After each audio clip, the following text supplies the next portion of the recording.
श्रीमद्देवी भागवत महापुराण पंचम स्कंद अधो चतुर्दशोध्याय।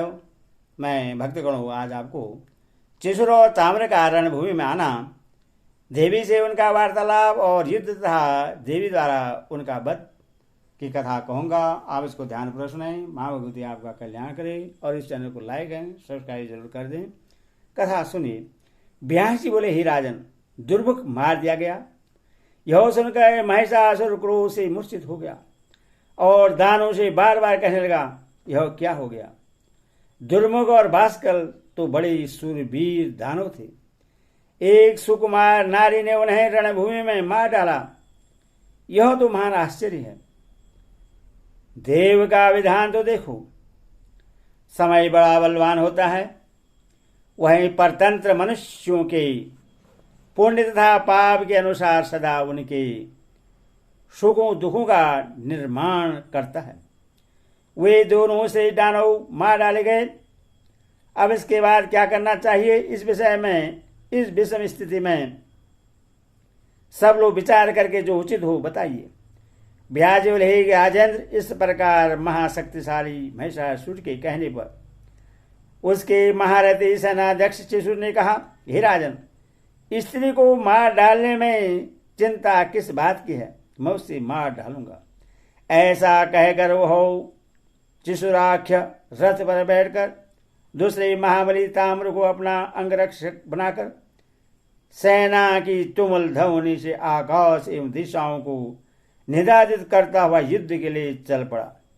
उसे आता हुआ देखकर कल्याणमयी भगवती ने अद्भुत संग ध्वनि, घंटा, नाद, धनुष की टंकार की। उस ध्वनि से राक्षस भयभीत हो गए। यह क्या? ऐसा कहते हुए वे भय से कांपने लगे तथा भाग खड़े हुए।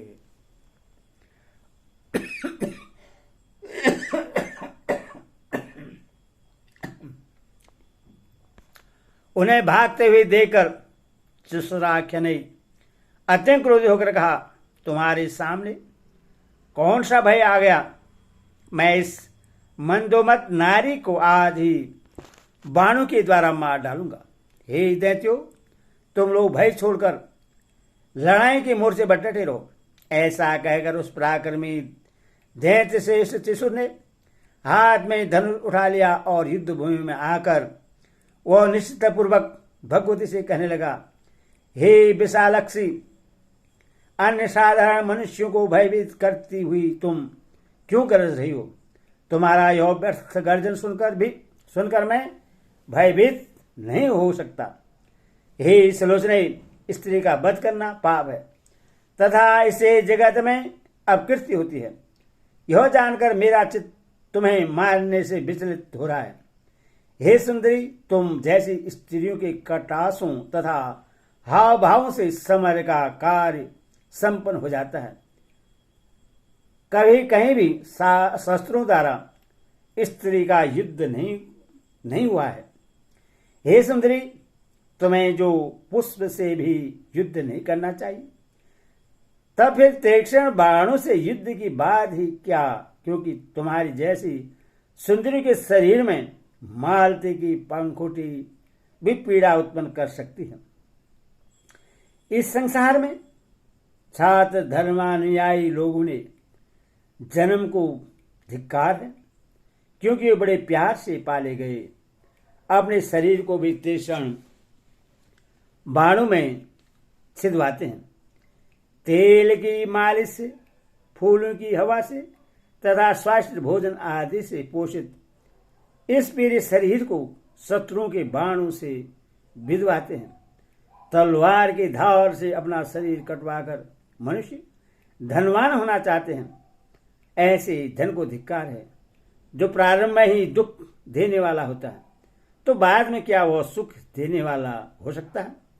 हे सुंदरी, तुम भी मूर्खी हो, तभी तो संभोग जन्य सुख को त्याग कर युद्ध की इच्छा कर रही हो। युद्ध में तुम कौन सा लाभ समझ रही हो? युद्ध में तलवारें चलती हैं, गदा का प्रहार होता है और बाणों से शरीर का भेदन किया जाता है। मृत्यु के अंत में सियार अपने मुंह से नोच कर उस देह का संस्कार करते हैं। धूर्त कवियों ने उसी युद्ध को अत्यंत प्रशंसा की है और रणभूमि में मरने वालों को स्वर्ग प्राप्त होता है। उनका यह कहना केवल अर्धवाद मात्र है। अतः हे बरारोही, तुम्हारा मन जहां लगे वहां चले जाओ, अथवा तुम देवताओं का दमन करने वाले मेरे स्वामी महाराज महिषासुर को स्वीकार कर लो। व्यास जी बोले, इस प्रकार बोलते हुए उस दैत्य से भगवती जगदम्बा ने कहा, मूर्ख, तुम अपने को बुद्धिमान पंडित के समान मानकर व्यर्थ क्यों बोल रहे हो? तुम न तो नित्य शास्त्र जानते हो और न अनविकसिकी विद्या ही जानते हो। तुमने कभी न वृद्धों की सेवा की है और न तो तुम्हारी बुद्धि ही धनपरायण है। क्यों तुम मूर्ख की सेवा में लगे रहते हो? अथवा तुम भी मूर्ख हो। जब तुम्हें राजधर्म ही ज्ञात नहीं, तब मेरे सामने क्यों व्यर्थ बकवाद कर रहे हो? संग्राम में महिषासुर का वध करके संग्राम को रुधिर से पंखमयी बनाकर अपना यश स्तंभ सुदृढ़ स्थापित कर मैं सुख पर चली जाऊंगी। देवताओं को दुख देने वाले इस दुराचारी तथा मंदोमत दानव को मैं अवश्य मार डालूंगी। तुम सावधान होकर युद्ध करो। हे मूर्ख, यदि तुम्हें तथा महिषासुर को जीने की अभिलाषा हो तो सभी दानव पाताल लोक को शीघ्र ही चले जाएं। अन्यथा यदि तुम लोगों के मन में मरने की इच्छा हो तो तुरंत युद्ध करो। यह मेरा संकल्प है कि मैं सभी दानवों को मार डालूंगी। व्यास जी बोले, देवी का वचन सुनकर बल के अभिमान से युक्त वह दैत्य उन पर इस प्रकार बाणों की वर्षा करने लगा, मानो दूसरे मेघ ही जल की धारा बरसा रहे हो। तब भगवती ने अपने तीक्ष्ण बाण के द्वारा उसके सभी बाण काट डाले और विषधर सर्प के समान विषैले बाणों से उस पर प्रहार किया। उन दोनों में ही परस्पर विस्मयकारी युद्ध होने लगा। जगदम्बा ने अपने वाहन सिंह पर से ही उस दैत्य पर गदा से प्रहार किया। गदा से अत्यधिक आहत होने के कारण वह दुष्टतमा दैत्य मूर्छित हो गया और 2 मुहूर्त तक पाषाण की भांति रथ पर ही पड़ा रहा। इस प्रकार उसे मूर्छित देखकर शत्रु सेना को नष्ट कर डालने वाला ताम्र नामक दैत्य चंडिका से लड़ने के लिए वेगपूर्वक रण में उपस्थित हो गया। उससे आते देखकर भक्त चंडिका उससे हंसते हुए बोली, अरे दानवश्रेष्ठ, आओ आओ, अभी तुम्हें यमलोक भेज देती हूँ। निर्मल और समाप्त आयु वाले तुम लोगों ने यहाँ आने से क्या लाभ? वह मूर्ख महिषासुर घर में रहकर अपने जीने का कौन सा उपाय कर रहा है?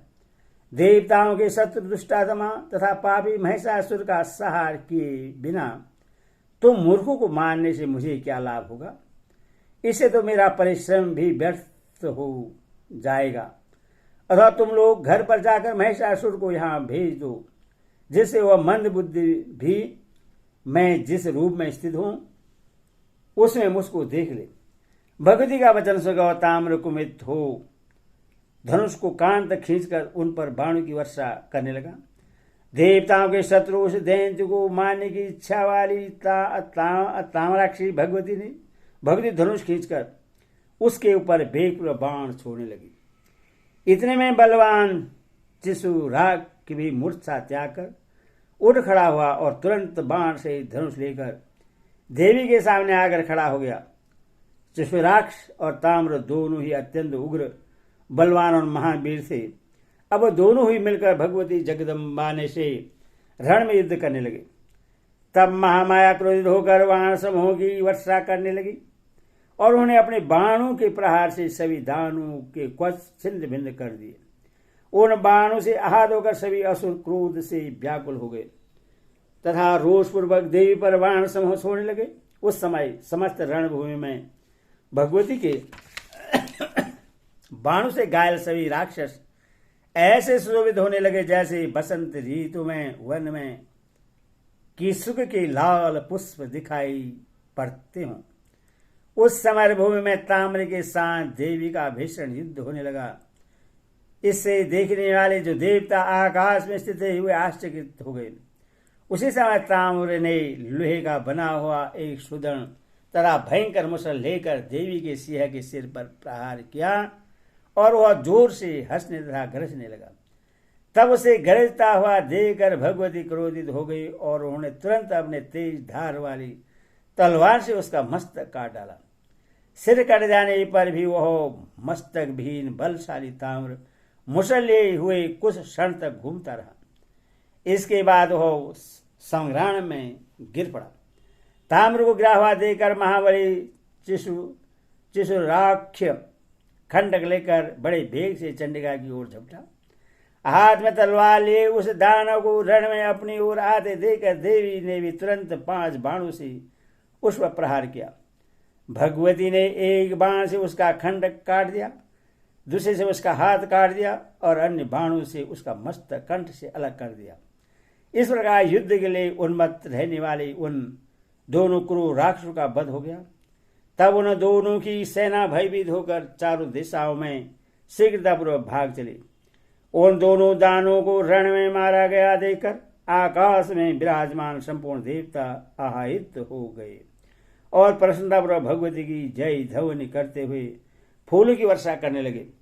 ऋषि देवता गर्ध बेताल सिद्ध और चारण वे सब देवी की जय, अंबिका की जय ऐसा बार बार बोलने लगे। इति श्रीमद्देवी भागवत महापुराण षष्ठाव 10 सहस्र सहितानां पंचमस्कन्धे ताम्रस्य सुराख्यो बद्वर्णां 4th अध्यायो। हरि ओम तत्सत्।